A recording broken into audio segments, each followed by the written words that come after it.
2035년 가을 베를린 국제위기분석센터는 한국 보고서를 긴급 발표했습니다. 10년 전 출산율 최저로 소멸 직전이던 국가가 55만 명의 새로운 인구를 받아들였습니다. 그것도 제2주율 5% 미만 95%가 영구 정착했습니다. 중앙아시아 에너지 루트가 새롭게 열렸고 외교 지형이 완전히 바뀌었으며 한국의 전략적 가치는 예측 불가능한 수준으로 상승했습니다. 독일 인구학자 엘리사 바우만은 이렇게 고백했습니다. 이것은 이민이 아니었습니다. 귀환이었습니다. 10년 만에 역사적 단절을 치유하며 국가 전략을 재편한 것은 전례가 없습니다. 이 놀라운 변화는 어떻게 시작되었을까요? 지금부터 그 출발점 2025년 한국으로 돌아갑니다. 10년 후를 바꿀 놀라운 선택의 시작을 공개합니다. 구독과 좋아요를 눌러주시고 감동의 대한민국 이라고 댓글을 남겨주세요. 저는 엘리사 바우만입니다. 숫자로 국가의 몰락과 생존을 분석해온 사람이죠. 2025년 초 제 책상 위에 이상한 보고서 하나가 올라왔습니다. 한국 인구 반등 이상 신호감지. 저는 그 제목을 보자마자 코웃음을 쳤어요. 한국이요? 출산율 0점대 국가가 인구 반등이라고요? 말도 안 되는 소리였습니다. 숫자는 거짓말을 하지 않아요. 한국의 출산율은 세계 최저였고 그건 명백한 사실이었죠. 그런데 보고서는 이상한 데이터를 보여주고 있었습니다. 출산율은 여전히 최저인데 정착 인구가 증가하고 있다는 겁니다. 저는 처음엔 일시적 착시라고 생각했어요. 아시아 국가들이 통계를 왜곡하는 건 한두 번 본 게 아니니까요. 20살 초반 동남아시아 개발 프로젝트에 참여했던 때가 떠올랐습니다. 그때 저는 완벽한 계획을 세웠었죠. 데이터도 완벽했고 시스템도 논리적이었어요. 하지만 프로젝트는 실패했습니다. 왜냐고요? 사람들이 숫자보다 감정을 앞세웠기 때문이에요. 약속은 지켜지지 않았고 계획은 무너졌죠. 그때부터 저는 아시아 국가들에 대해 선입견을 갖게 됐습니다. 빠르게 성장하지만 구조적으로는 취약하다. 시스템보다 감정이 앞선다. 한국도 마찬가지일 거라고 생각했어요. 하지만 이상하게도 이번 숫자는 너무 정교했습니다. 보고서를 다시 펼쳤어요. 가족 단위 정착 비율 78%. 이 숫자가 제 눈에 걸렸죠. 78%요? 노동 이민이었다면 개인 단위 이동이 대부분이어야 정상이에요. 하지만 가족 단위가 78%라는 건 이게 단순 노동 이민이 아니라는 뜻이었습니다. 정착을 목적으로 한 이동이라는 거죠. 저는 모니터를 뚫어져라 쳐다봤어요. 머릿속에서 계산이 돌아가기 시작했습니다. 가족 단위 이동은 준비 기간이 최소 6개월에서 1년은 걸려요. 학교 서류, 주거지 확보, 장기 비자. 즉흥적으로 할 수 있는 게 아니라는 겁니다. 그럼 이건 계획된 이동이에요. 누가 계획한 거죠? 한국 정부인가요? 아니면 이동하는 사람들 스스로인가요? 저는 손가락으로 책상을 두드렸습니다. 뭔가 맞지 않았어요. 한국은 이민국가가 아니에요. 역사적으로도 문화적으로도 폐쇄적인 나라였죠. 그런 나라가 갑자기 가족 단위 정착 인구를 받아들인다? 말이 안 됐어요. 저는 보고서를 덮었습니다. 이건 분명 착시일 거야. 일시적 현상이거나 통계 오류겠지. 그렇게 생각하려고 했어요. 하지만 머릿속에서 그 숫자가 계속 맴돌았습니다. 78%. 가족 단위. 정착. 저는 그날 밤 잠을 이루지 못했어요. 20년 넘게 국가 리스크를 분석해온 사람으로서 제 본능이 뭔가 잘못됐다고 속삭이고 있었죠. 틀린 건 보고서가 아니라 제 확신이었을지도 모른다는 생각이 스멀스멀 올라왔습니다. 하지만 저는 그 생각을 밀어냈어요. 아니야, 한국은 늘 그랬어. 빠르게 흉내내지만 오래 버틴 적은 없어. 이번에도 그럴 거야. 그렇게 스스로를 설득하려 했습니다. 하지만 제 안의 분석과는 이미 다른 결론으로 향하고 있었어요. 확인해야 한다고, 직접 눈으로 봐야 한다고 말이죠. 저는 다음 날 아침 일찍 사무실로 향했습니다. 동료들과 회의가 있는 날이었어요. 책상에 앉아 커피를 마시면서 생각했죠. 오늘 회의에서 이 보고서를 꺼내봐야겠다고요. 혹시 다른 사람들도 이상하다고 생각하는지 확인해 보고 싶었습니다. 회의실 문을 열었어요. 긴 테이블 주위로 동료들이 앉아 있었죠. 미국 출신 분석관, 영국 출신 경제학자, 프랑스 출신 인구학자. 모두 각자의 분야에서 최고라고 불리는 사람들이었습니다. 저는 보고서를 테이블 위에 펼쳤어요. 한국 인구 데이터에 대해 이야기를 꺼냈죠. 하지만 반응은 예상과 달랐습니다. 다들 별 관심이 없었어요. 한 동료가 말했죠. 엘리사, 한국은 우선순위가 아니야. 우리가 봐야 할 건 미국과 유럽이라고요. 다른 동료도 거들었습니다. 아시아 국가들은 참고 사례일 뿐이야. 메인 분석 대상이 아니라고요. 저는 그 순간 묘한 기분이 들었어요. 우리가 세계를 분석한다고 하면서 정작 세계의 절반은 보지 않고 있었던 겁니다. 한국은 비교 대상조차 아니었어요. 그냥 참고 자료. 그 이상도 이하도 아니었죠. 저도 사실 똑같았습니다. 한국을 진지하게 본 적이 없었어요. 늘 빠르게 흉내내는 나라. 오래 버티지 못하는 나라. 그렇게 생각해왔죠. 하지만 이번엔 달랐어요. 숫자가 너무 정교했고 패턴이 너무 명확했습니다. 이건 우연이 아니에요. 누군가 의도한 결과였죠. 회의가 끝나고 저는 자리로 돌아왔습니다. 모니터 앞에 앉아서 한참을 생각했어요. 그때 제 상사 마르쿠스 슈타인이 다가왔습니다. 센터 국장인 그는 냉정한 현실주의자였어요. 감정보다 데이터를 믿는 사람이었죠. 마르쿠스가 물었습니다. 엘리사, 아직도 한국 데이터 보고 있어? 저는 고개를 끄덕였어요. 뭔가 이상해요, 국장님. 이건 단순한 착시가 아닌 것 같습니다. 마르쿠스는 제 화면을 들여다봤어요. 한참을 보더니 이렇게 말했죠. 내가 틀렸다면 큰일이고 내가 맞다면 이건 세계 뉴스야. 그 말이 제 가슴을 쳤습니다. 맞아요. 만약 한국이 정말로 인구 구조를 바꾸고 있다면 이건 단순한 이민 정책이 아니에요. 국가 생존 전략의 근본적 전환이었죠. 저는 마르쿠스를 쳐다봤습니다. 직접 확인하고 싶어요. 한국에 가보고 싶습니다. 마르쿠스는 잠시 생각하더니 고개를 끄덕였어요. 좋아, 일주일 일정으로 승인해 줄게. 하지만 엘리사, 확실한 결과 가지고 와. 추측이 아니라 증거를 말이야. 저는 알겠다고 대답했습니다. 하지만 속으로는 이렇게 생각했죠. 확인만 하고 돌아오면 돼. 내 확신이 옳다는 걸 증명하면 되는 거야. 한국은 결국 예전의 한국일 거라고요. 지금 돌이켜보면 그때의 저는 정말 오만했습니다. 일주일 뒤 저는 한국행 비행기에 몸을 실었습니다. 프랑크푸르트에서 인천까지 11시간의 비행이었죠. 좌석에 앉아서 노트북을 펼쳤어요. 한국에 대한 자료를 다시 한번 정리하고 싶었습니다. 출산율 통계, 인구 이동 데이터, 이민 정책 변화. 모든 걸 꼼꼼히 체크했죠. 하지만 제 머릿속엔 이미 결론이 나 있었어요. 한국은 일시적으로 숫자를 올린 거야. 장기적으로는 지속 불가능할 거라고요. 비행기가 이륙했습니다. 창밖으로 독일의 하늘이 멀어져 갔어요. 저는 눈을 감고 과거를 떠올렸습니다. 20대 초반 베트남 프로젝트에서의 실패. 그때 저는 완벽한 시스템을 설계했었어요. 하지만 현실은 달랐죠. 약속 시간은 지켜지지 않았고 계획은 매번 뒤틀렸습니다.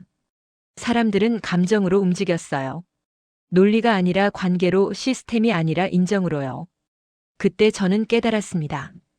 아시아는 유럽과 다르다고요. 빠르게 성장하지만 구조는 약하다고요. 한국도 마찬가지일 거라고 생각했습니다. 삼성, 현대, K-팝. 겉보기엔 화려해 보이지만 내부는 취약할 거라고요. 비행기가 고도를 높였어요. 기내식이 나왔지만 입맛이 없었습니다.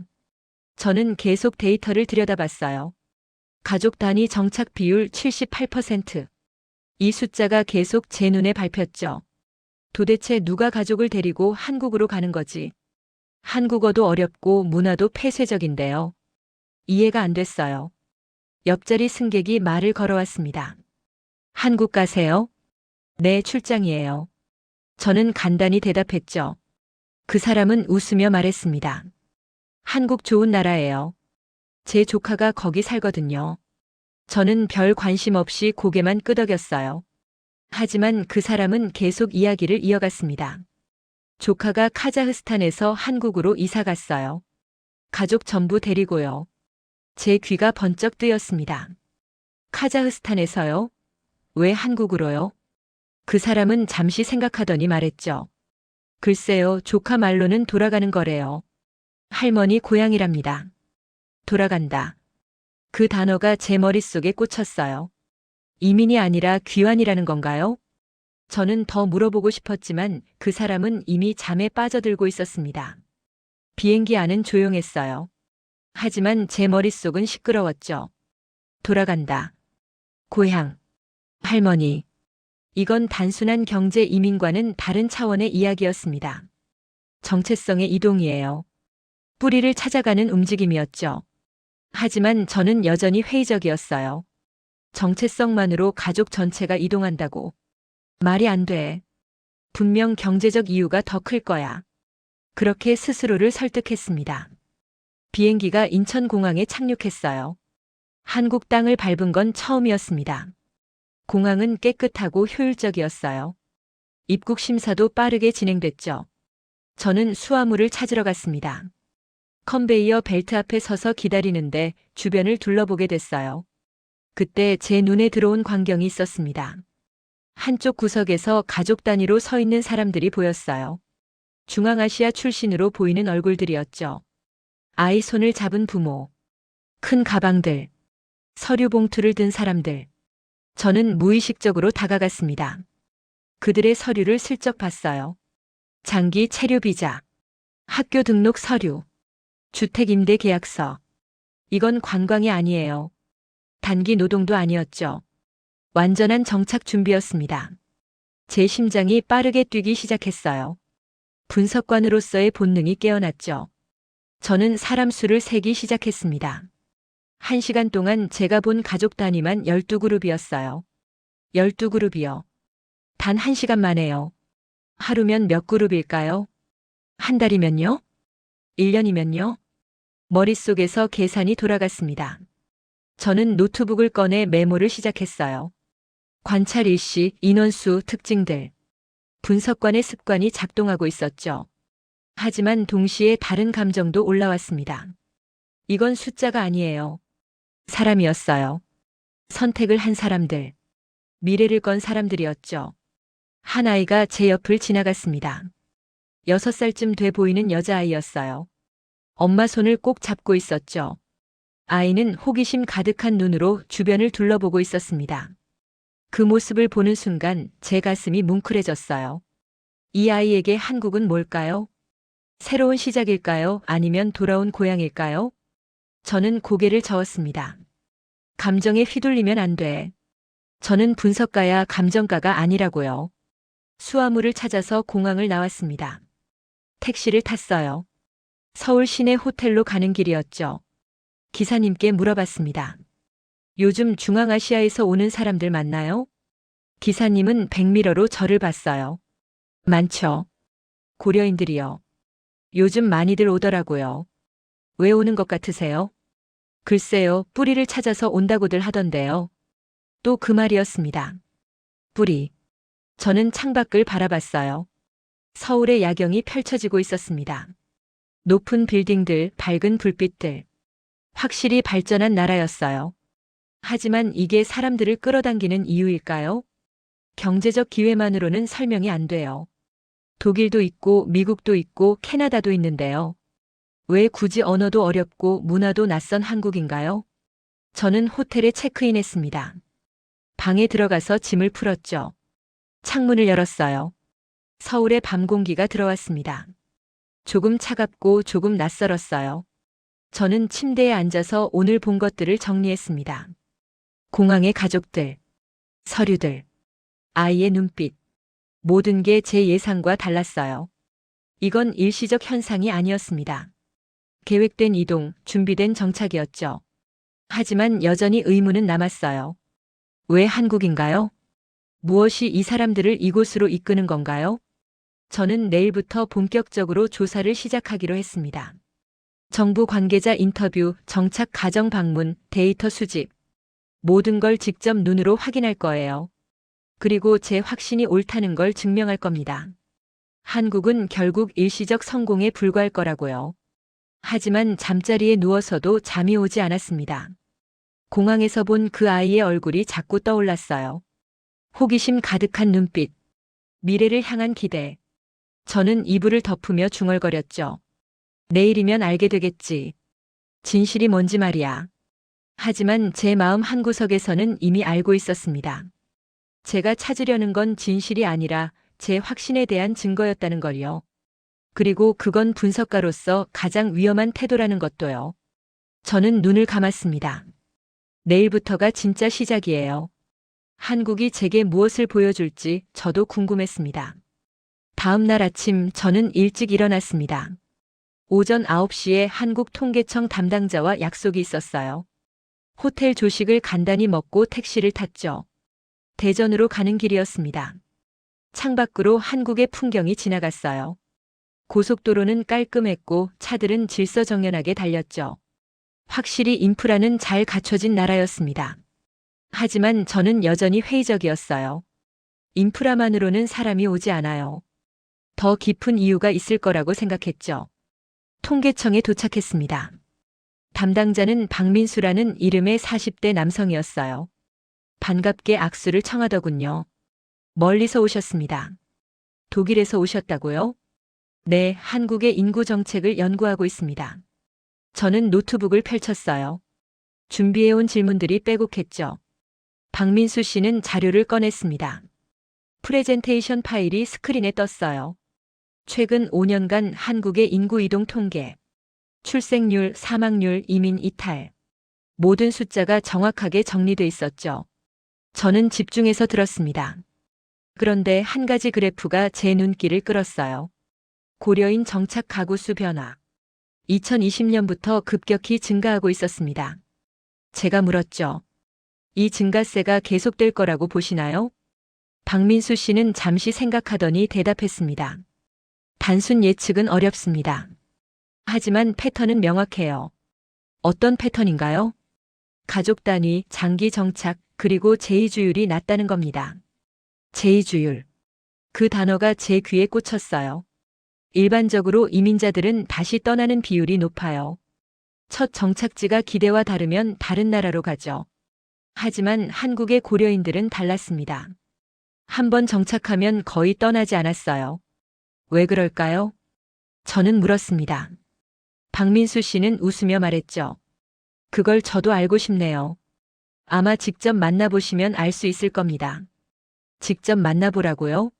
네, 고려인 커뮤니티 센터를 방문해 보세요. 안산에 있습니다. 저는 메모했습니다. 안산 고려인 커뮤니티 센터. 통계청을 나오면서 생각했어요. 숫자만으론 부족해. 사람을 직접 만나봐야겠어. 그날 오후 저는 안산으로 향했습니다. 전철을 탔어요. 한국의 대중교통은 정말 편리했죠. 모든 게 연결돼 있고 표지판도 명확했습니다. 안산역에 내려서 택시를 탔어요. 고려인 커뮤니티 센터는 역에서 10분 거리였습니다. 건물은 생각보다 컸어요. 3층짜리 건물에 한글과 러시아어가 함께 써 있었죠. 문을 열고 들어갔습니다. 로비에는 사람들이 북적였어요. 아이들이 뛰어다니고 어른들은 서류를 들고 상담을 받고 있었죠. 한쪽에서는 한국어 수업이 진행 중이었습니다. 저는 안내 데스크로 갔어요. 직원분께 독일에서 온 연구자라고 소개했죠. 고려인 분들의 정착 과정을 연구하고 있다고요. 직원분은 친절하게 웃으며 말했습니다. 잠시만 기다리세요. 센터장님께 말씀드릴게요. 10분 후 센터장이 나왔습니다. 김영희라는 이름의 50대 여성이었어요. 고려인 3세라고 스스로를 소개했죠. 반갑습니다. 멀리서 오셨네요. 네, 한국의 고려인 정책에 관심이 많습니다.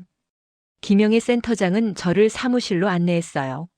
차를 따라주며 이야기를 시작했죠. 고려인들이 왜 한국으로 오는지 아세요? 경제적 이유 아닌가요? 저는 솔직하게 물었습니다. 김영희 센터장은 고개를 저었어요. 그것만은 아닙니다. 돈이 목적이라면 러시아에 남거나 유럽으로 가죠. 그럼 뭔가요? 뿌리입니다. 할머니, 할아버지의 이야기예요. 또 그 말이었습니다. 뿌리. 저는 조금 답답했어요. 뿌리가 뭔가요? 구체적으로 설명해 주실 수 있나요? 김영애 센터장은 창밖을 바라봤습니다. 한참을 생각하더니 말했죠. 저희 할머니는 1937년에 강제 이주당했어요. 당시 5살이었죠. 기차에 실려서 중앙아시아로 갔습니다. 돌아올 수 없었어요. 할머니는 평생 한국을 그리워하셨어요. 돌아가기 전에 하신 마지막 말씀이 한국 땅을 밟고 싶다는 거였습니다.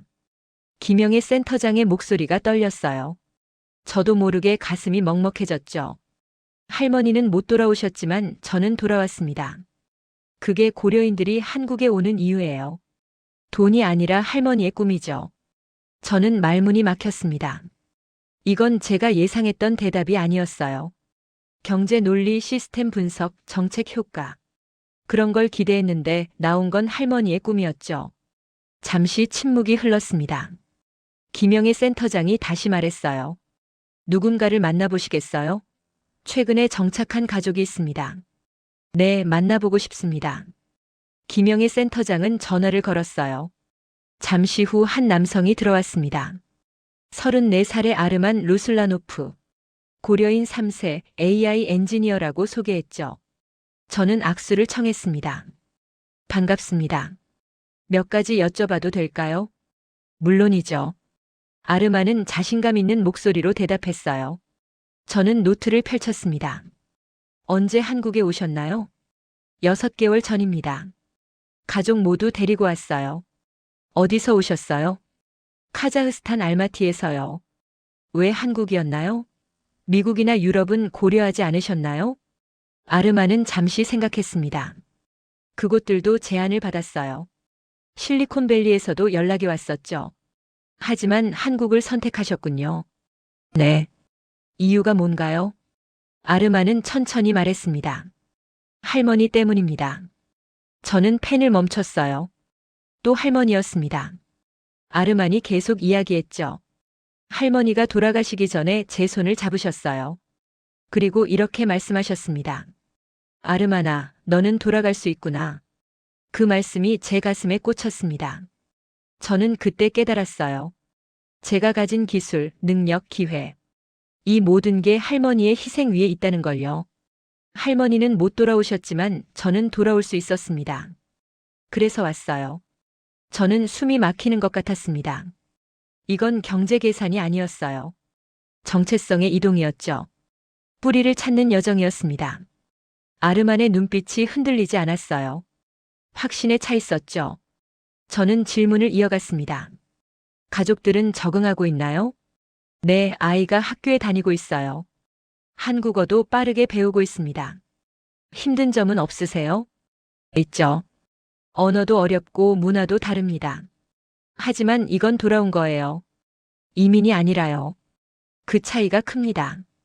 저는 고개를 끄덕였습니다. 이제 조금 이해가 됐어요. 이민은 떠나는 거지만 귀환은 돌아오는 겁니다. 심리적으로 완전히 다른 거였죠. 아르만과의 인터뷰를 마치고 저는 센터를 나왔습니다. 해가 지고 있었어요. 안산의 저녁 거리는 활기찼습니다. 한글 간판 사이로 러시아어 간판도 보였어요. 식당에서는 보르시와 김치찌개가 함께 팔리고 있었죠. 저는 걸으면서 생각했습니다. 한국은 이민 국가가 아니에요. 귀환 국가였습니다. 흩어졌던 사람들이 돌아오는 곳이었죠. 이건 제가 예상했던 시나리오가 아니었어요. 숫자로는 설명되지 않는 무언가가 있었습니다. 할머니의 꿈, 정체성, 뿌리. 이런 것들은 데이터로 측정할 수 없어요.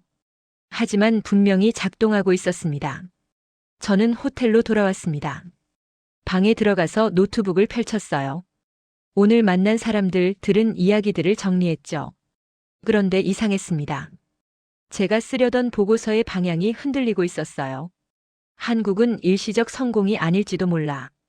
이건 장기적 전략일 수 있어. 그런 생각이 스멀스멀 올라왔습니다. 하지만 저는 아직 확신하지 못했어요. 1~2사례만으로는 부족해. 더 많은 사람을 만나봐야 해. 내일은 다른 곳을 가보기로 했습니다. 의료 분야에서 일하는 고려인을 만날 예정이었어요. 저는 침대에 누워서 천장을 바라봤습니다. 오늘 하루가 참 길었어요. 독일을 떠날 때와 지금의 제 마음이 달라져 있었죠. 확신은 균열이 가고 있었고 의문은 점점 커지고 있었습니다. 한국은 대체 뭘 하고 있는 걸까요? 이건 정말 우연일까요? 아니면 계획일까요? 저는 눈을 감았습니다. 내일이면 조금 더 명확해지겠죠. 적어도 그렇게 믿고 싶었습니다. 다음 날 아침 저는 다시 인천공항으로 향했습니다. 이번엔 연구 목적이 아니라 확인 차원이었어요. 어제 아르만을 만나고 나서 계속 머릿속을 맴도는 게 있었죠. 정말로 가족 단위 이동이 대부분일까? 통계는 봤지만 직접 눈으로 보고 싶었습니다. 공항 도착 로비에 자리를 잡았어요.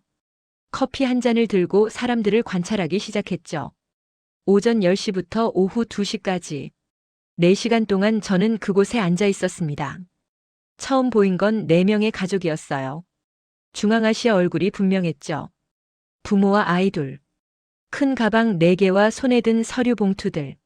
아버지는 지도를 들여다보고 있었고 어머니는 아이들 손을 꼭 잡고 있었습니다.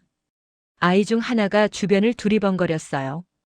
호기심과 기대가 섞인 눈빛이었죠. 저는 무의식적으로 노트에 표시를 했습니다. 가족 1. 그 다음은 3명이었어요. 할머니와 부모로 보이는 부부.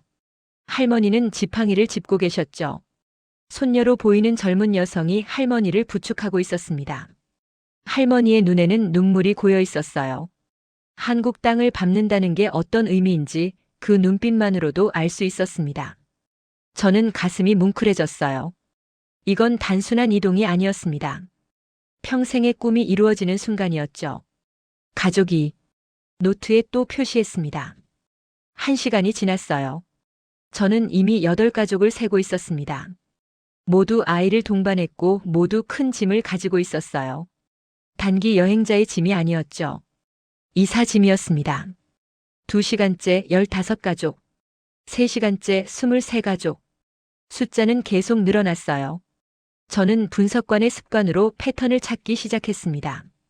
평균 가족 구성원 수는 3.7명, 아이 동반 비율 92%, 노인 동반 비율 34%, 모두 장기 체류 서류를 가지고 있었어요. 하지만 숫자를 세면서도 제 마음은 다른 곳으로 향하고 있었습니다. 저는 사람을 보고 있었던 거예요. 숫자가 아니라 얼굴을요. 한 아이가 제 앞을 지나갔습니다. 5살쯤 돼 보이는 남자아이였어요. 아빠 손을 잡고 있었죠. 아이가 아빠에게 물었습니다. 아빠, 여기가 할머니 고향이에요? 아빠는 웃으며 대답했어요. 그래, 할머니가 태어난 곳이야. 우리도 이제 여기서 살 거야. 아이는 신기한 듯 주변을 둘러봤습니다. 그 모습을 보면서 저는 깨달았어요. 이 아이에게 한국은 새로운 나라가 아니에요.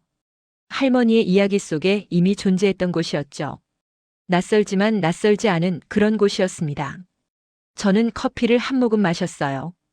이미 식어버린 커피였죠. 하지만 신경 쓰이지 않았습니다. 제 머릿속은 온통 이 광경으로 가득했어요. 4시간 동안 제가 센 가족은 총 38그룹이었습니다. 38가족.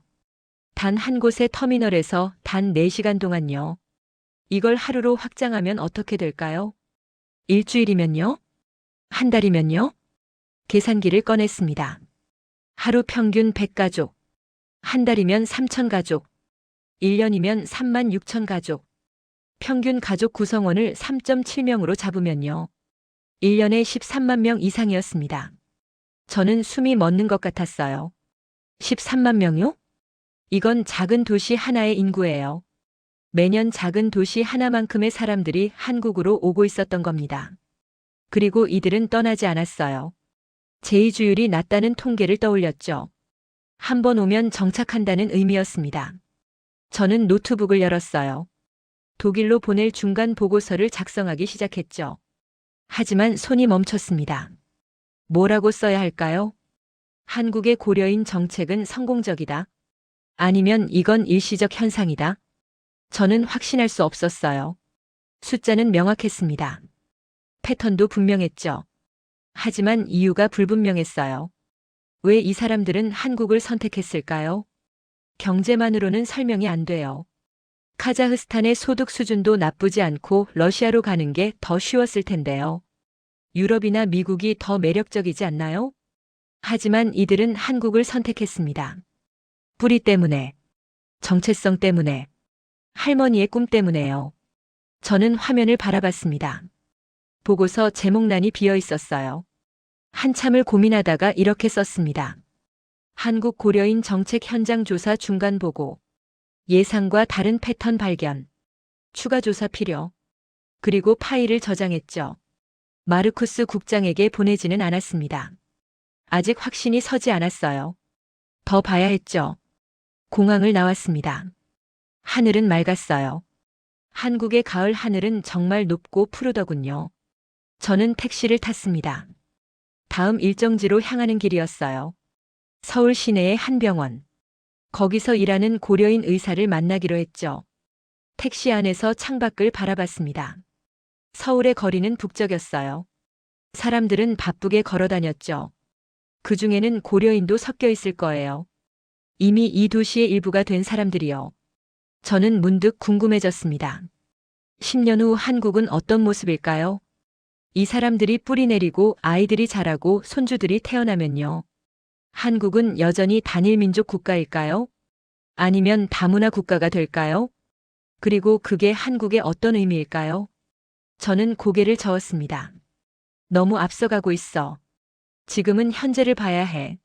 미래는 나중에 생각하자고요. 병원에 도착했습니다. 서울 중심부의 큰 종합병원이었어요. 로비는 환자들로 가득했죠.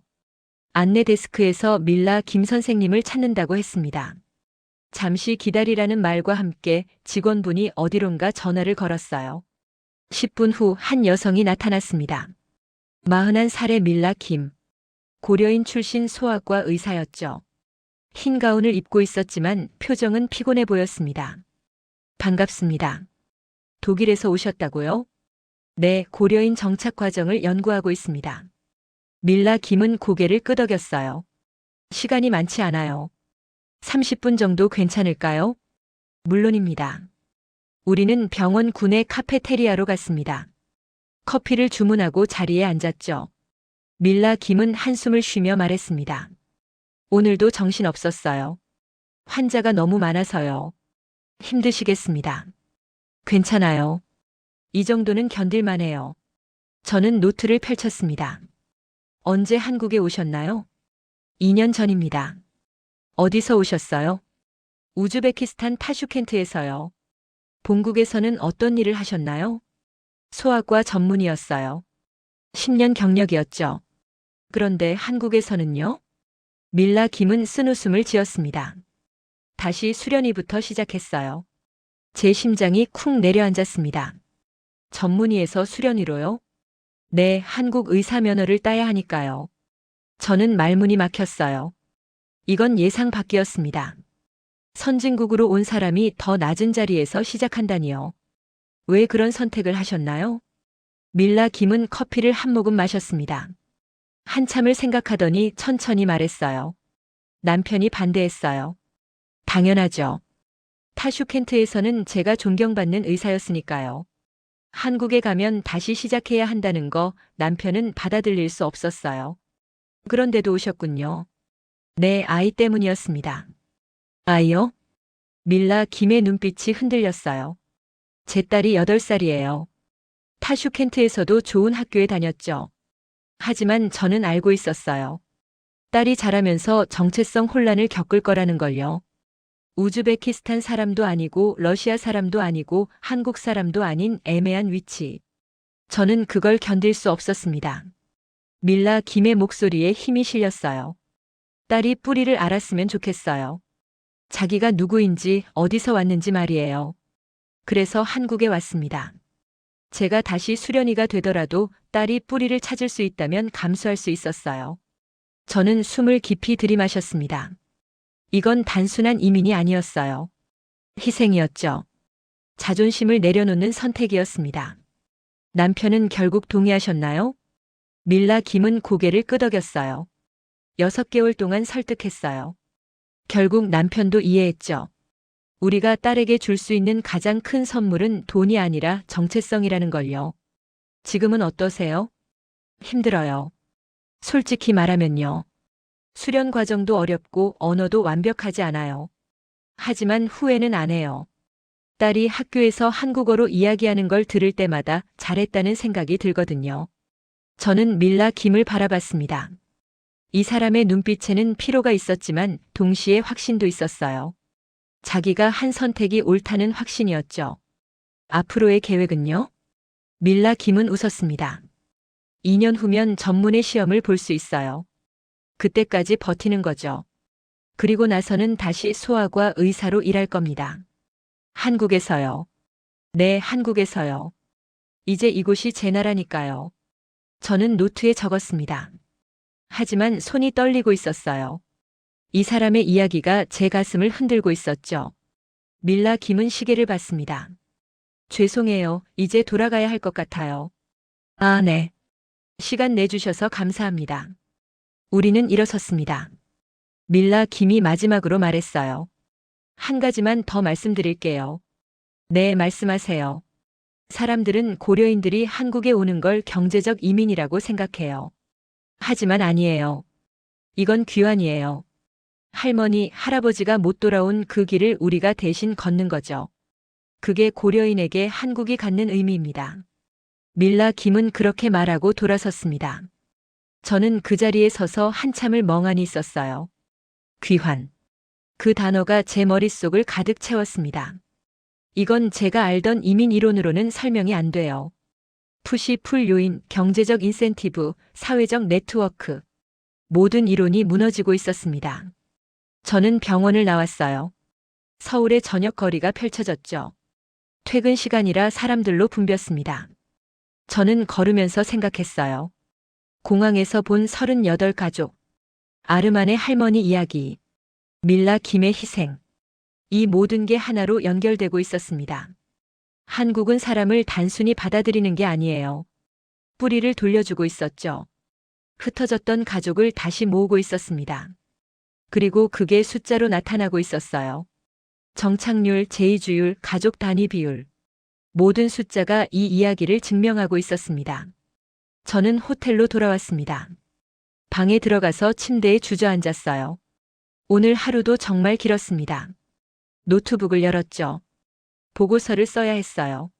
하지만 뭐라고 쓸까요? 제 확신은 이미 무너졌습니다. 한국은 일시적 성공이 아니었어요. 장기적 전략이었고 그건 작동하고 있었죠. 저는 키보드에 손을 얹었습니다. 그리고 천천히 타이핑하기 시작했어요. 한국의 고려인 정책은 단순한 이민 정책이 아니다. 이것은 역사적 단절을 치유하는 국가 프로젝트다. 그리고 그것은 예상보다 훨씬 깊고 훨씬 강력하다. 문장을 쓰면서 저는 깨달았습니다. 제가 찾으려 했던 건 한국의 약점이었어요. 하지만 찾은 건 한국의 전략이었죠. 그리고 그 전략은 제가 생각했던 것보다 훨씬 치밀했습니다. 저는 파일을 저장했어요. 내일은 또 어떤 이야기를 듣게 될까요? 벌써부터 궁금했습니다. 며칠이 지났습니다. 저는 여전히 한국에 있었어요. 원래 일주일 일정이었는데 이미 열흘이 넘었죠. 마르쿠스 국장에게 연장을 요청했습니다. 더 조사가 필요하다고 말했어요. 국장은 흔쾌히 승인해줬죠. 하지만 이유를 물었습니다. 엘리사, 뭔가 발견한 거야? 저는 잠시 망설였어요. 뭐라고 대답해야 할까요? 발견했다고 해야 할까요? 아니면 혼란스럽다고 해야 할까요? 결국 이렇게 말했습니다. 예상과 다릅니다. 더 복잡해요. 국장은 웃으며 말했죠. 그럼 제대로 파봐. 우리가 놓친 게 뭔지 확실히 밝혀내. 전화를 끊고 나서 저는 창밖을 바라봤습니다. 서울의 아침 풍경이 펼쳐지고 있었어요. 출근하는 사람들, 학교 가는 아이들. 그중 얼마나 많은 사람이 고려인일까요? 어쩌면 제가 생각하는 것보다 훨씬 많을지도 모르죠. 오늘은 아르만을 다시 만나기로 했습니다. 지난번 인터뷰가 짧았어요. 더 깊이 이야기를 나누고 싶었죠. 아르만이 일하는 회사로 갔습니다. 판교에 있는 AI 스타트업이었어요. 깔끔한 사무실에 젊은 직원들이 북적였죠. 아르만이 저를 회의실로 안내했습니다. 다시 뵙네요, 엘리사 씨. 네, 시간 내주셔서 감사해요. 저는 노트를 펼쳤습니다. 지난번 인터뷰 후에 계속 생각했어요. 아르만 씨는 미국과 독일에서도 제안을 받으셨다고 했죠? 네, 맞아요. 구체적으로 어떤 제안이었나요? 아르만은 잠시 생각했습니다. 실리콘밸리의 한 AI 기업에서 연락이 왔어요. 연봉도 한국보다 2배 이상이었죠. 베를린의 스타트업에서도 제안이 왔고요. 유럽 영주권까지 지원해준다고 했습니다. 그런데도 한국을 선택하셨어요. 네. 경제적으로는 손해 아닌가요? 아르만은 고개를 저었습니다. 단기적으로는 그럴 수 있어요.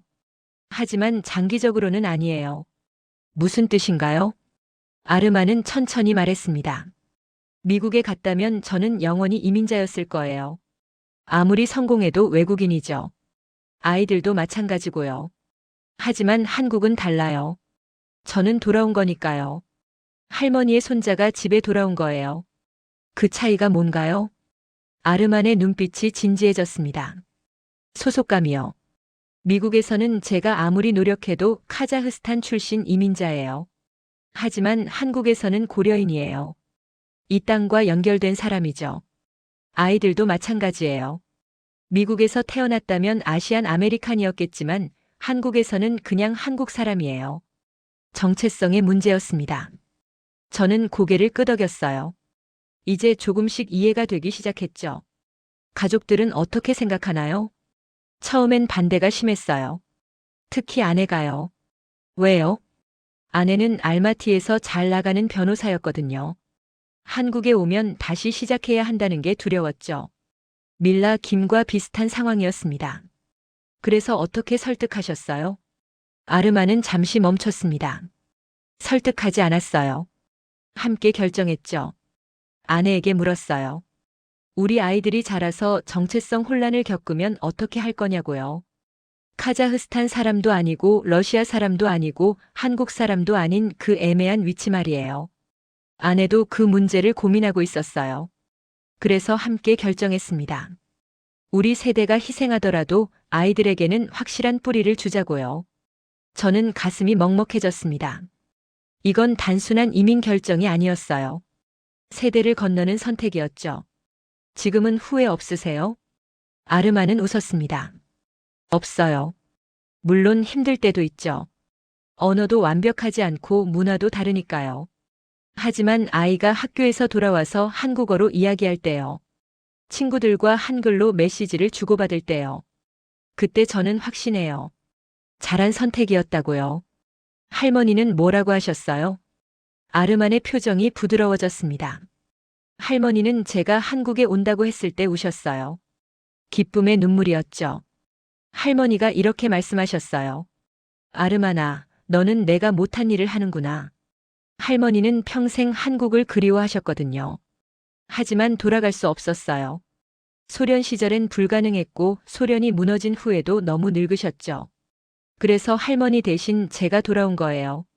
할머니의 꿈을 이룬 거죠. 저는 말을 잇지 못했습니다. 목이 메는 것 같았어요. 이건 개인의 선택을 넘어서는 이야기였습니다. 역사적 단절을 치유하는 과정이었죠. 아르만이 계속 말했습니다. 엘리사 씨, 고려인에게 한국은 선택지가 아니에요. 숙명이죠. 우리 할머니, 할아버지 세대가 강제로 떠났던 그 땅. 그곳으로 돌아오는 건 경제 문제가 아니에요. 역사를 바로잡는 일이에요. 저는 깊이 숨을 들이마셨습니다. 제가 한국에 온 이유를 다시 떠올렸어요. 저는 한국의 약점을 찾으려 했었죠. 일시적 성공, 지속 불가능한 정책. 그런 걸 증명하려고 왔었어요. 하지만 지금 제 앞에 있는 건 약점이 아니었습니다. 놀라운 강점이었죠. 한국은 경제로 사람을 끌어들이지 않았어요. 역사로 끌어들이고 있었습니다. 정체성으로 연결하고 있었죠. 그리고 그게 작동하고 있었어요. 아르만과의 인터뷰를 마치고 저는 회사를 나왔습니다.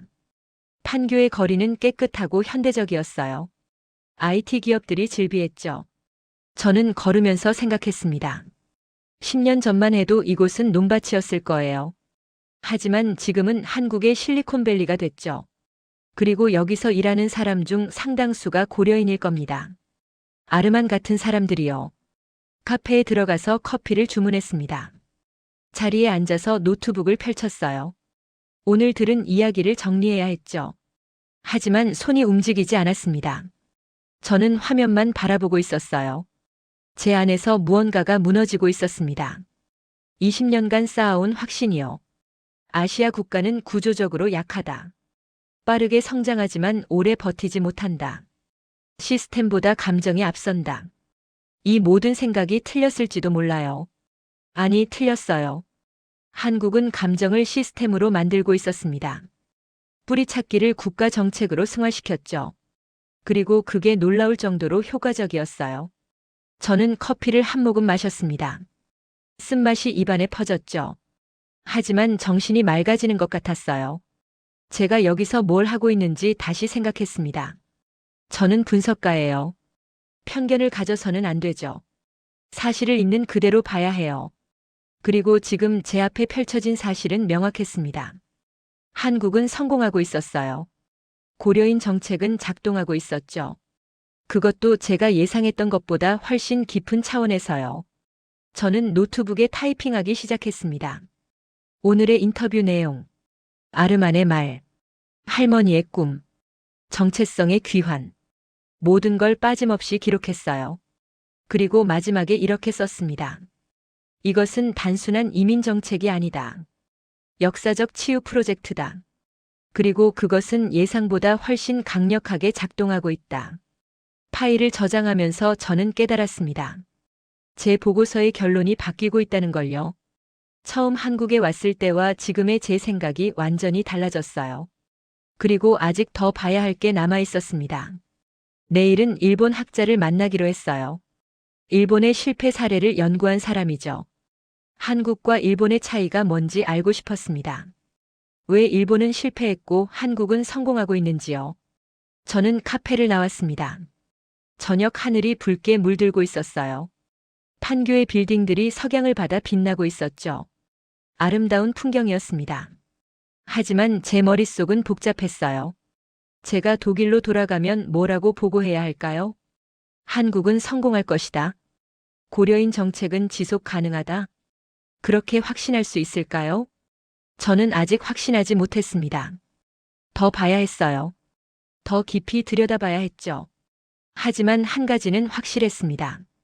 제가 처음 생각했던 것과는 완전히 다른 이야기가 펼쳐지고 있다는 거요. 그리고 그 이야기는 제가 생각했던 것보다 훨씬 감동적이었습니다. 다음 날 저는 다시 밀라 김을 만났습니다. 이번엔 그녀의 집으로 초대받았어요. 서울 외곽의 작은 아파트였죠. 문을 열고 들어서니 따뜻한 냄새가 났습니다. 뭔가 요리하고 있었어요.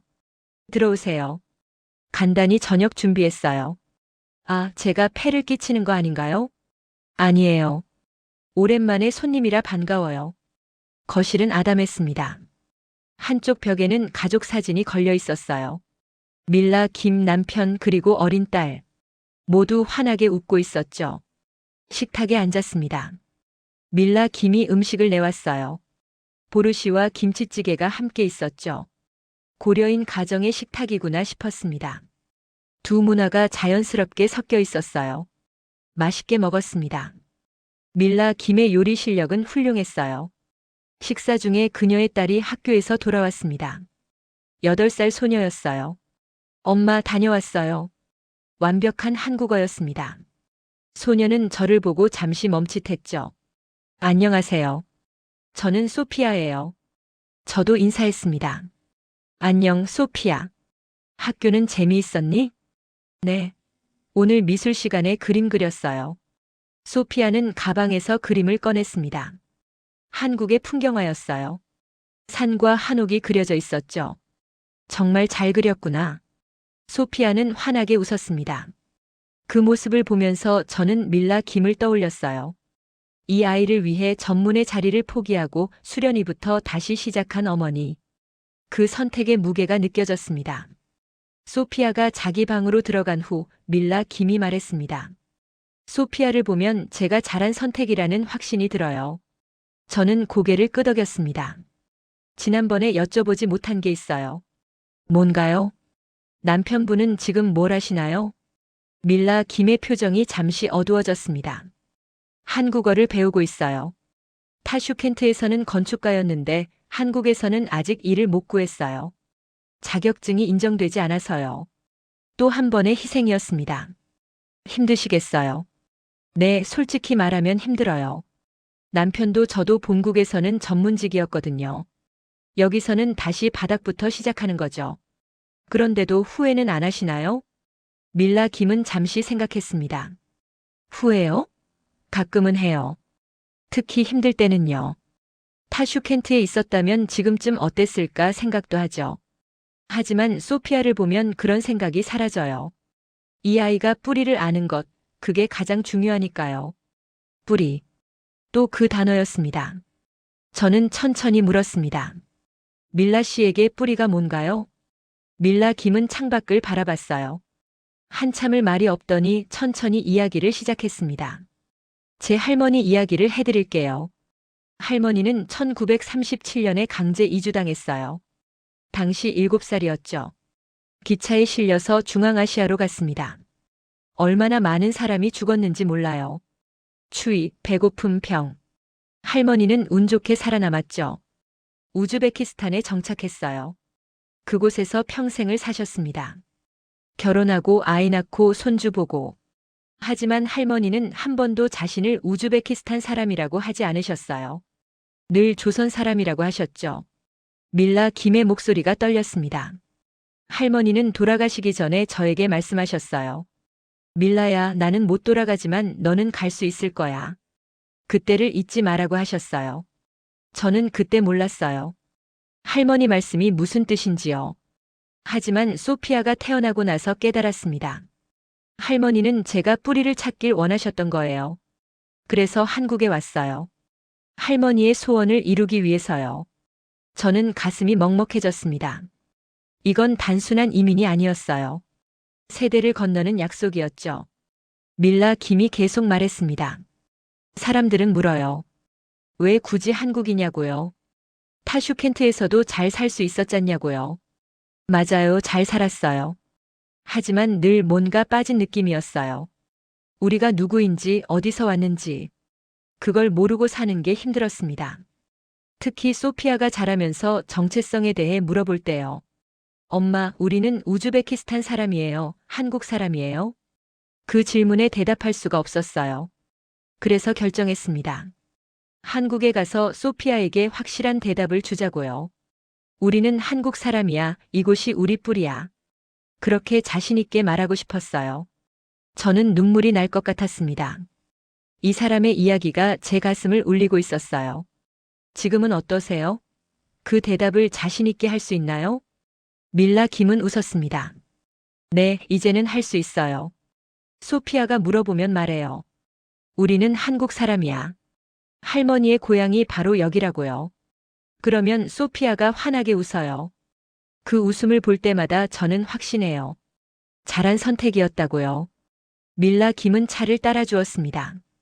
따뜻한 차 향기가 퍼졌어요. 엘리사 씨, 제가 하나 물어봐도 될까요? 네, 물론이죠. 왜 고려인에 대해 관심을 가지시게 됐어요? 저는 잠시 망설였습니다. 솔직하게 말해야 할까요? 결국 사실대로 말했습니다. 처음엔 한국의 약점을 찾으려고 왔어요. 출산율이 낮은데 인구 정책이 성공할 리 없다고 생각했죠. 일시적 현상일 거라고 확신했어요. 하지만요? 하지만 틀렸어요. 완전히요. 한국은 제가 생각했던 것과 달랐습니다. 약점이 아니라 전략이 있었어요. 그것도 아주 깊고 강력한 전략이요. 밀라 김은 고개를 끄덕였습니다. 많은 사람이 그렇게 생각해요. 한국이 고려인을 받아들이는 건 노동력 때문이라고요. 하지만 아니에요. 이건 역사적 책임이에요. 강제로 흩어진 사람들을 다시 모으는 거죠. 그게 한국 정부가 하는 일이고 고려인이 응답하는 이유예요. 저는 메모했습니다. 역사적 책임. 그 단어가 제 노트에 적혔죠. 밀라 김이 마지막으로 말했습니다. 엘리사 씨, 한 가지만 기억해 주세요. 숫자로는 다 설명되지 않아요. 사람의 마음, 뿌리를 향한 그리움. 이런 건 데이터로 측정할 수 없어요. 하지만 그게 가장 강력한 힘이에요. 고려인이 한국에 오는 진짜 이유죠. 저는 고개를 끄덕였습니다. 이제야 알 것 같았어요. 제가 처음부터 틀렸던 이유가요. 저는 숫자만 봤어요. 통계, 데이터, 경제 지표. 하지만 정작 중요한 건 숫자 뒤에 숨은 사람이었죠. 그들의 이야기, 그들의 선택, 그들의 희생. 그게 진짜였습니다. 밀라 김의 집을 나왔습니다. 밖은 이미 어두워져 있었어요. 아파트 단지의 불빛들이 하나둘 켜지고 있었죠. 저는 걸으면서 생각했습니다. 이 단지에 사는 사람들 중 얼마나 많은 고려인이 있을까요? 밀라 김 같은 사람들. 자존심을 내려놓고 처음부터 다시 시작한 사람들. 그들이 여기 살고 있을 거예요. 조용히 묵묵히 자리 잡아가면서요. 전철역으로 걸어갔습니다. 서울의 밤거리는 화려했어요. 네온 사인이 빛나고 사람들이 북적였죠. 하지만 저는 이제 다르게 보였습니다. 이 도시가 단순히 경제 중심지가 아니라는 게요. 이곳은 누군가에게는 돌아온 고향이었습니다. 할머니가 그리워했던 땅, 뿌리가 있는 곳, 그런 의미를 가진 도시였어요. 전철을 탔습니다. 창밖으로 서울의 야경이 흘러갔어요. 한강의 불빛, 빌딩들의 조명. 모든 게 아름다웠습니다. 하지만 제 머릿속은 복잡했어요. 내일은 일본 학자를 만나기로 했죠. 일본이 왜 실패했는지 알고 싶었어요. 한국과 무엇이 달랐는지요. 호텔에 도착했습니다. 방에 들어가서 노트북을 펼쳤어요. 오늘 밀라 김과 나눈 이야기를 정리했죠. 타이핑하면서 저는 깨달았습니다. 제가 보고 있는 건 단순한 정책 성공이 아니라는 걸요. 이건 사람들의 선택이었어요. 자존심을 내려놓은 선택. 미래를 위해 현재를 희생한 선택. 뿌리를 찾기 위해 모든 걸 건 선택이었죠. 그리고 그 선택들이 모여서 하나의 흐름을 만들고 있었습니다. 한국으로 향하는 흐름. 귀환의 흐름이었어요. 저는 파일을 저장했습니다. 그리고 창밖을 바라봤죠. 서울의 밤하늘에는 별이 보이지 않았어요. 불빛이 너무 밝아서요. 하지만 저는 알고 있었습니다. 별은 여전히 거기 있다는 걸요. 보이지 않아도 존재한다는 걸요. 고려인들의 뿌리도 마찬가지였어요. 수십 년간 보이지 않았지만 여전히 존재했죠. 그리고 이제 그들은 그 뿌리를 찾아 돌아오고 있었습니다. 저는 침대에 누웠습니다. 내일이 기대됐어요. 일본 학자가 들려줄 이야기가 궁금했죠. 한국과 일본의 차이. 성공과 실패의 갈림길. 그게 뭘지 알고 싶었습니다. 눈을 감았습니다. 밀라 김의 목소리가 귓가에 맴돌았어요. 숫자로는 다 설명되지 않아요. 사람의 마음, 뿌리를 향한 그리움. 그게 가장 강력한 힘이에요. 저는 그 말을 곱씹었습니다. 정말 그럴까요? 마음이 숫자보다 강할까요? 그리움이 경제보다 큰 동력일까요? 한국이 증명하고 있었습니다. 그렇다고요. 다음 날 아침 저는 명동의 한 카페로 향했습니다. 일본에서 온 학자 다나카 히로시 교수와 약속이 있었어요. 그는 동아시아 이민 정책 전문가였죠. 특히 일본의 실패 사례를 깊이 연구한 사람이었습니다. 카페에 도착하니 이미 다나카 교수가 와 있었어요. 60대 중반의 차분한 인상이었죠. 안경 너머로 날카로운 눈빛이 느껴졌습니다. 엘리사 바우만 씨죠? 반갑습니다. 네, 시간 내주셔서 감사합니다, 교수님. 우리는 자리에 앉았습니다. 커피를 주문하고 이야기를 시작했죠. 한국의 고려인 정책을 연구 중이라고 들었습니다. 네, 맞습니다. 특히 일본과의 차이가 궁금해요. 다나카 교수는 고개를 끄덕였습니다. 일본과 한국 겉보기엔 비슷해 보이지만 완전히 다른 길을 갔죠. 어떻게 다른가요? 다나카 교수는 잠시 생각하더니 말했습니다. 일본은 노동력으로 사람을 봤어요. 한국은 동포로 사람을 봤죠. 그 차이가 모든 걸 결정했습니다. 노동력과 동포요? 네, 일본은 1990년대부터 남미 일본계를 받아들이기 시작했어요. 브라질, 페루에서 온 니케이진들이죠. 일본 혈통을 가진 사람들이었어요. 처음엔 성공적으로 보였습니다. 많은 사람이 일본으로 왔고 공장에서 일했죠. 경제적으로 기여했어요. 하지만요? 하지만 일본 정부는 그들을 임시 노동력으로 봤어요. 언젠가는 돌아갈 사람들. 그래서 통합 정책을 만들지 않았죠. 언어 교육도 제대로 안 했고 자녀 교육도 지원하지 않았어요. 그 결과가 어땠나요? 다나카 교수의 표정이 어두워졌습니다. 2008년 금융위기 때 일본 정부는 충격적인 결정을 했어요. 니케이진들에게 돌아가라고 한 겁니다. 귀국 비용을 지원해 주겠다고 했죠. 하지만 조건이 있었어요. 다시는 일본에 오지 말라는 거였습니다. 저는 충격을 받았습니다. 다시는 오지 말라고요? 네, 그게 일본의 선택이었어요. 동포가 아니라 노동력으로 받기 때문이죠. 필요 없어지면 내보내는 거예요. 그 사람들이 어떻게 됐나요? 많은 사람이 브라질로 돌아갔어요. 하지만 브라질은 이미 낯선 곳이 됐죠. 10년, 20년을 일본에서 살았으니까요. 아이들은 일본어를 더 잘했어요. 그들은 어디에도 속하지 못하게 됐습니다. 일본 사람도 아니고 브라질 사람도 아닌 상태로요. 저는 가슴이 답답해졌습니다.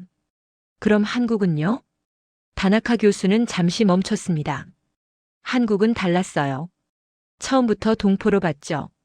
고려인을 임시 노동력이 아니라 돌아온 가족으로 대했어요. 그게 어떻게 다른가요? 정책이 완전히 달라져요. 일본은 노동 비자만 줬지만 한국은 정착 지원을 했어요. 한국어 교육, 자녀 학교 등록, 의료보험, 주거 지원. 모든 게 장기 정착을 전제로 만들어졌죠. 그리고 가장 중요한 건 태도예요. 태도요? 네, 한국 정부는 고려인을 환영했어요. 돌아온 것을 축하했죠. 일본처럼 언젠가 떠날 사람이 아니라 영원히 함께할 사람으로 본 겁니다. 저는 고개를 끄덕였습니다. 이제 이해가 됐어요. 다나카 교수가 계속 말했습니다. 제가 한국 정부 관계자를 인터뷰한 적이 있어요. 그분이 이렇게 말하더군요. 고려인은 우리가 잃어버린 가족이다. 가족을 노동력으로 쓸 순 없지 않냐고요. 그 말을 듣고 저는 깨달았습니다. 일본과 한국의 근본적 차이가 뭔지요. 일본은 혈통을 경제적 도구로 봤어요. 한국은 혈통을 역사적 책임으로 본 거죠. 저는 숨을 깊이 들이마셨습니다. 역사적 책임. 밀라 김도 같은 말을 했었죠. 다나카 교수가 덧붙였습니다. 그리고 그 차이가 결과를 만들었어요. 일본의 니케이진 중 남은 사람은 거의 없어요. 대부분 떠났거나 남았어도 일본 사회에 통합되지 못했죠. 하지만 한국의 고려인은요? 정착하고 있어요. 뿌리 내리고 있죠. 제2주율이 낮고 2세대가 한국인으로 자라고 있어요. 10년 후면 완전히 다른 그림이 그려질 겁니다. 어떤 그림인가요? 한국은 다문화 국가가 되겠죠. 하지만 갈등 없는 다문화예요. 왜냐하면 고려인은 외국인이 아니니까요. 돌아온 동포니까요. 저는 메모했습니다. 갈등 없는 다문화. 흥미로운 표현이었어요. 다나카 교수는 차를 한 모금 마셨습니다. 엘리사 씨, 제가 일본 정부에 조언한 적이 있어요. 한국을 배우라고요. 사람을 경제 도구로 보지 말고 공동체의 일원으로 보라고 했죠. 하지만 일본은 듣지 않았어요. 여전히 임시 노동력 정책을 고수하고 있어요. 그 결과 일본은 심각한 인구 감소를 겪고 있죠. 그런데 한국은요? 인구 감소를 고려인으로 일부 보충하고 있어요. 출산율은 낮지만 정착 인구가 늘고 있죠. 이게 장기적으로 어떤 의미인지 아세요? 어떤 의미인가요? 에너지예요. 저는 고개를 가우뚱했습니다. 에너지요? 네, 고려인의 대부분은 중앙아시아 출신이에요. 카자흐스탄, 우즈베키스탄. 이 지역은 어디죠? 에너지 자원 지대요. 다나카 교수는 고개를 끄덕였습니다. 맞아요. 석유, 가스, 우라늄. 모든 게 거기 있어요. 한국은 에너지 수입국이죠. 그런데 이제 중앙아시아의 한국계 인구가 늘어나고 있어요. 동시에 한국에는 중앙아시아 출신이 늘고 있고요. 이게 의미하는 바가 뭘까요? 네트워크요. 정확해요. 사람이 연결이 되는 거예요. 한국과 중앙아시아 사이에 인적 네트워크가 형성되는 겁니다. 이게 10년, 20년 후에는 엄청난 자산이 될 거예요. 에너지 협력, 경제 협력, 외교 관계. 모든 게 이 네트워크를 통해 강화될 겁니다. 저는 숨이 멎는 것 같았습니다. 이건 제가 전혀 생각지 못한 차원이었어요. 한국이 고려인을 받아들이는 건 단순히 인구 정책이 아니었습니다. 장기적 전략이었어요. 에너지, 외교, 경제를 연결하는 전략이었죠. 다나카 교수가 마지막으로 말했습니다. 엘리사 씨, 한국을 과소평가하지 마세요. 겉으로는 작은 나라처럼 보이지만 전략적으로는 매우 정교해요. 고려인 정책이 그 증거죠. 이건 단순한 이민 정책이 아니에요. 국가 생존 전략이고 미래 먹거리 확보 전략이에요. 그리고 그게 작동하고 있어요. 일본이 실패한 곳에서 한국은 성공하고 있습니다. 저는 고개를 끄덕였습니다. 이제야 전체 그림이 보이기 시작했어요. 한국이 뭘 하고 있는지요. 다나카 교수와 헤어진 후 저는 명동 거리를 걸었습니다. 관광객들로 붐비는 거리였어요. 하지만 저는 사람들이 보이지 않았습니다. 머릿속이 온통 방금 들은 이야기로 가득했죠. 한국은 사람을 전략으로 쓰고 있었어요. 노동력이 아니라 네트워크로요. 일시적 자원이 아니라 장기적 자산으로요. 그리고 그 전략은 역사와 정체성이라는 강력한 기반 위에 서 있었습니다. 저는 카페에 들어갔습니다. 노트북을 펼치고 오늘 들은 내용을 정리하기 시작했어요. 손이 빠르게 움직였죠. 일본의 실패, 한국의 성공. 노동력과 동포의 차이. 네트워크 전략. 모든 걸 빠짐없이 적었습니다. 그리고 마지막에 이렇게 썼어요. 내가 보지 못한 건 숫자가 아니라 태도였다. 한국은 고려인을 쓸모있는 자원으로 본 게 아니다. 돌아온 가족으로 봤다. 그 태도의 차이가 모든 결과를 만들었다. 파일을 저장하면서 저는 깨달았습니다. 제 보고서가 완전히 바뀌었다는 걸요. 처음 한국에 왔을 때 저는 확신했었죠. 한국은 일시적 성공에 불과할 거라고요. 하지만 지금은 반대로 확신하고 있었습니다. 한국은 성공할 거라고요. 그것도 제가 상상했던 것보다 훨씬 큰 성공을요. 저는 창밖을 바라봤습니다. 명동의 거리는 여전히 북적였어요. 한글 간판 사이로 영어, 중국어, 일본어 간판도 보였죠. 하지만 머지않아 러시아어 간판도 늘어날 겁니다. 고려인들의 가게, 식당, 회사들이요. 그리고 그게 서울의 새로운 풍경이 될 거예요. 이질적이지 않은 자연스러운 풍경으로요. 왜냐하면 그들은 외국인이 아니니까요. 돌아온 동포니까요. 저는 노트북을 닫았습니다. 내일은 마지막 일정이었어요. 통계청에서 최종 데이터를 받기로 했죠. 그리고 독일로 돌아갈 준비를 해야 했습니다. 2주가 넘는 출장이 끝나가고 있었어요. 하지만 저는 완전히 다른 사람이 돼 있었습니다. 한국에 오기 전에 저와 지금의 저는 달랐어요. 확신도 바뀌었고 시각도 바뀌었죠. 가장 큰 변화는 겸손함을 배운 거예요. 제가 모든 걸 안다고 생각했었죠. 숫자만 보면 국가의 미래를 예측할 수 있다고요. 하지만 틀렸어요. 숫자 뒤에는 사람이 있었고 사람 뒤에는 이야기가 있었습니다. 그 이야기를 들어야 진실을 알 수 있었어요. 카페를 나왔습니다. 저녁 하늘이 붉게 물들고 있었어요. 서울의 석양은 아름다웠습니다. 저는 그 풍경을 한참 바라봤죠. 내일이면 이 도시를 떠나요. 하지만 제 마음 한구석에는 한국이 남을 겁니다. 그리고 10년 후 한국이 어떻게 변했는지 보고 싶었어요. 제 예상이 맞는지 확인하고 싶었죠. 한국은 성공할 거예요. 고려인 정책은 작동할 거고요. 그리고 그때 사람들은 깨달을 겁니다. 한국이 얼마나 멀리 내다봤는지를요. 2035년 가을, 저는 다시 한국에 있었습니다. 10년 만이었어요. 인천공항에 내리는 순간부터 모든 게 달라 보였죠. 공항 안내방송이 한국어, 영어, 그리고 러시아어로 나왔어요. 10년 전엔 없던 일이었습니다. 입국장을 나오니 익숙하면서도 낯선 풍경이 펼쳐졌습니다. 사람들의 얼굴이 더 다양해져 있었어요. 중앙아시아 얼굴이 자연스럽게 섞여 있었죠. 택시를 탔습니다. 기사님은 고려인이었어요. 한국어가 유창했죠. 오랜만에 오셨나요? 네, 10년 만입니다. 많이 변했죠? 우리 같은 사람들이 많이 늘었어요. 저는 창밖을 바라봤습니다. 서울로 가는 길 표지판에 한글과 러시아어가 함께 있었어요. 식당 간판도 두 언어로 쓰여 있었죠. 정말 많이 변했네요. 기사님은 웃으며 말했습니다. 이제 우리도 서울 사람이에요. 10년 전만 해도 외국인 취급받았는데 이제는 그냥 이웃이죠. 그 말을 들으면서 저는 제가 맞았다는 걸 확인했습니다. 한국은 성공했어요. 고려인은 정착했고 사회에 통합됐죠. 호텔에 체크인하고 저는 바로 일정을 시작했습니다. 10년 전 만났던 사람들을 다시 만나기로 했어요. 첫 번째는 아르만이었습니다. 판교의 그 회사 지금은 어떻게 됐을까요? 회사를 찾아갔어요. 놀랍게도 회사는 훨씬 커져 있었습니다. 직원도 10배로 늘었고 사무실도 여러 층을 쓰고 있었죠. 아르만을 만났습니다. 이제 44이 된 그는 이 회사의 최고 기술 책임자가 돼 있었어요. 엘리사 씨, 오랜만이에요. 아르만 정말 오랜만이네요. 우리는 악수를 나눴습니다. 회의실로 갔어요. 10년 전과 같은 공간이었지만 벽에 걸린 상패들이 달라져 있었죠. 아르만이 커피를 따라주며 말했습니다. 10년 전 인터뷰 기억나세요? 물론이죠.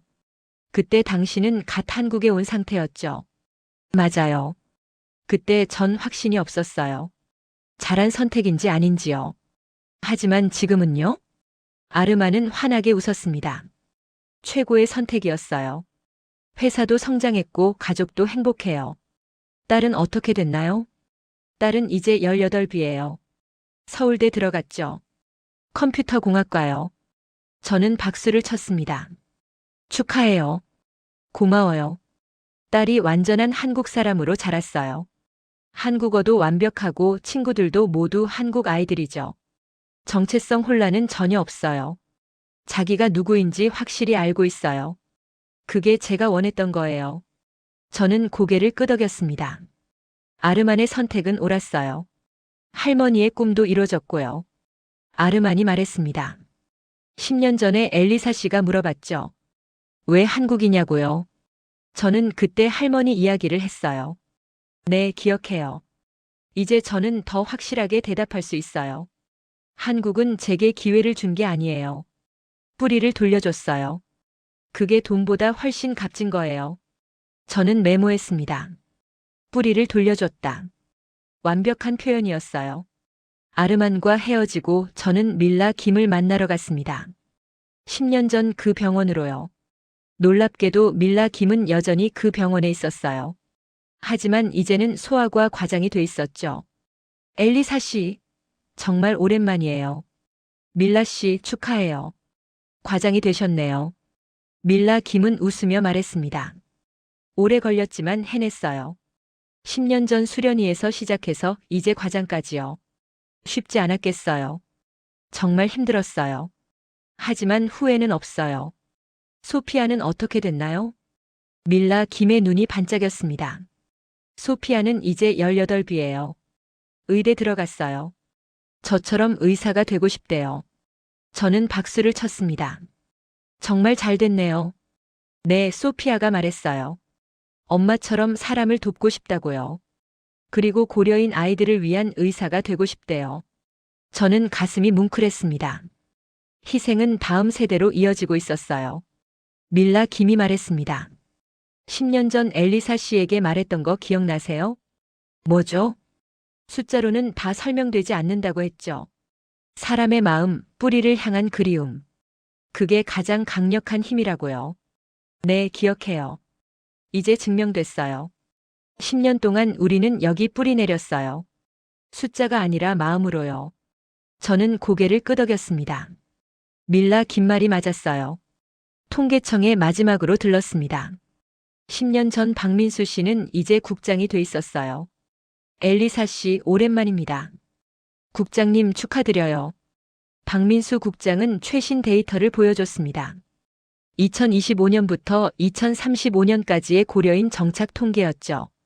숫자는 놀라웠습니다. 10년간 정착한 고려인 가구 수가 15만이었어요. 평균 가구원 수 3.7명을 곱하면 55만 명이 넘었죠. 제의주율은 5% 미만. 95%가 한국에 남았다는 의미였습니다. 2세대 한국어 능력은 거의 원어민 수준. 사회 통합 지수도 매우 높았어요. 박민수 국장이 말했습니다. 10년 전 엘리사 씨가 회의적이었던 거 기억해요. 저는 웃었습니다. 네, 틀렸어요. 완전히요. 아니에요. 당연한 의심이었죠. 하지만 한국은 해냈어요. 그것도 예상보다 훨씬 성공적으로요. 이제 뭐가 달라졌나요? 박민수 국장은 지도를 펼쳤습니다. 에너지 루트였어요. 중앙아시아에서 한국으로 이어지는 선이 그려져 있었죠. 이게 가장 큰 변화예요. 10년 전만 해도 한국은 중동 의존도가 높았어요. 하지만 이제 중앙아시아에서 에너지를 안정적으로 공급받고 있죠. 고려인 네트워크 덕분이에요. 카자흐스탄, 우즈베키스탄 정부와의 협력이 강화됐고요. 저는 고개를 끄덕였습니다. 다나카 교수가 예측했던 그대로였어요. 박민수 국장이 계속 말했습니다. 외교적으로도 변화가 컸어요. 한국의 중앙아시아 영향력이 커졌죠. 고려인이 가교 역할을 하고 있어요. 경제 협력도 활발하고요. 이 모든 게 10년 전 시작된 일이에요. 고려인을 동포로 받아들인 그 결정 말이에요. 저는 숨을 깊이 들이마셨습니다. 한국은 정말로 멀리 내다봤어요. 단순히 인구를 채우는 게 아니었습니다. 미래를 준비한 거였죠. 통계청을 나와서 저는 안산으로 향했습니다. 10년 전 고려인 커뮤니티 센터를 다시 가보고 싶었어요. 센터는 여전히 그 자리에 있었습니다. 하지만 훨씬 커져 있었어요. 건물도 새로 지었고 시설도 확장됐죠. 김영애 센터장은 이제 60대가 돼 있었습니다. 엘리사 씨, 정말 오랜만이네요. 센터장님 오랜만입니다. 우리는 포옹했습니다. 김영애 센터장은 센터를 안내해 줬어요. 한국어 교실, 직업교육장, 상담실. 모든 게 체계적으로 운영되고 있었죠. 10년 전보다 훨씬 발전했네요. 네, 고려인이 많이 늘어서요. 이제 안산은 고려인 타운이에요. 러시아어 간판도 많고 중앙아시아 식당도 많죠. 하지만 갈등은 없어요. 왜냐하면 우리는 외국인이 아니니까요. 저는 고개를 끄덕였습니다. 김영애 센터장이 마지막으로 말했습니다. 10년 전 엘리사 씨에게 했던 말 기억나세요? 할머니의 꿈을 이루는 거라고 했죠. 네, 기억해요. 이제 우리는 해냈어요. 할머니들이 못 돌아온 그 땅에 우리가 돌아왔어요. 뿌리 내렸고 아이들을 키우고 있어요. 할머니들이 하늘에서 보고 계실 거예요. 웃으시면서요. 저는 눈시울이 뜨거워졌습니다. 센터를 나와서 안산 거리를 걸었어요. 저녁 시간이라 사람들이 북적였습니다. 한국 사람과 고려인이 자연스럽게 섞여 있었어요. 식당에서는 보르시와 김치찌개 냄새가 함께 났죠. 이질적이지 않았어요. 하나의 공동체였습니다. 호텔로 돌아와서 저는 보고서를 작성하기 시작했습니다. 10년 만에 후속 보고서였어요. 제목은 이렇게 정했습니다. 한국 고려인 정책 10년 평가 예상을 뛰어넘는 성공. 타이핑을 시작했습니다. 2025년 나는 한국을 믿지 않았다. 출산율이 최저인 나라가 인구 문제를 해결할 리 없다고 생각했다. 하지만 틀렸다. 한국은 출산율을 올리지 않았다. 대신 사람이 돌아오게 만들었다. 강제로 흩어진 동포들에게 뿌리를 돌려줬다. 그리고 그들은 돌아왔다. 10년간 55만 명이 넘는 고려인이 한국에 정착했다. 이들은 떠나지 않았다. 뿌리 내렸고 아이를 키웠고 공동체를 만들었다. 한국은 이민 국가가 아니다. 귀환 국가다. 역사적 단절을 치유하는 나라다. 그리고 그 치유는 성공적이었다. 에너지 루트가 바뀌었다. 외교 지형이 변했다. 경제 협력이 강화됐다. 모든 게 고려인 네트워크를 통해 이루어졌다. 한국은 사람을 노동력으로 보지 않았다. 전략적 자산으로 봤다. 그리고 그 자산은 예상보다 훨씬 큰 가치를 만들었다. 10년 전 나는 한국의 약점을 찾으려 했다. 하지만 찾은 건 한국의 전략이었다. 그 전략은 치밀했고 장기적이었고 효과적이었다. 나는 틀렸다. 완전히 철저히 틀렸다. 그리고 그게 증명됐다. 한국은 소멸하지 않았다. 오히려 새로운 미래를 만들고 있었다. 파일을 저장했습니다. 창밖을 바라봤어요. 서울의 밤하늘에는 여전히 별이 보이지 않았습니다. 불빛이 너무 밝아서요. 하지만 저는 알고 있었습니다. 별은 거기 있다는 걸요. 보이지 않아도 빛나고 있다는 걸요. 한국의 미래도 마찬가지였어요. 10년 전엔 보이지 않았지만 지금은 분명했죠. 한국은 출산율을 올리지 않았습니다. 대신 사람을 모았어요. 흩어졌던 동포를 다시 불러 모았죠. 그리고 그들에게 뿌리를 돌려줬습니다. 할머니의 꿈을 이뤄줬어요. 그게 한국이 선택한 길이었습니다. 다른 나라들이 출산율을 올리려 애쓸 때 한국은 다른 방법을 찾았죠. 이민이 아니라 귀환, 노동력이 아니라 동포, 일시적 해결이 아니라 역사적 치유. 그리고 그 선택은 옳았습니다. 10년이 증명했어요. 저는 노트북을 닫았습니다. 내일 독일로 돌아가요. 하지만 제 마음에는 한국이 남을 겁니다. 그리고 20년 후 다시 한번 와보고 싶었어요. 그때 한국이 어떻게 변했는지 확인하고 싶었죠. 눈을 감았습니다. 밀라 김의 목소리가 들렸어요. 숫자로는 다 설명되지 않아요. 사람의 마음, 뿌리를 향한 그리움. 그게 가장 강력한 힘이에요. 맞았어요.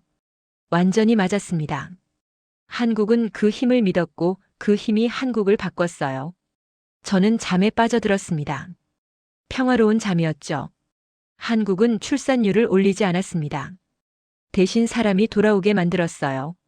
이민이 아니라 재구성. 한국은 무시당했지만 끝까지 준비하고 있었습니다.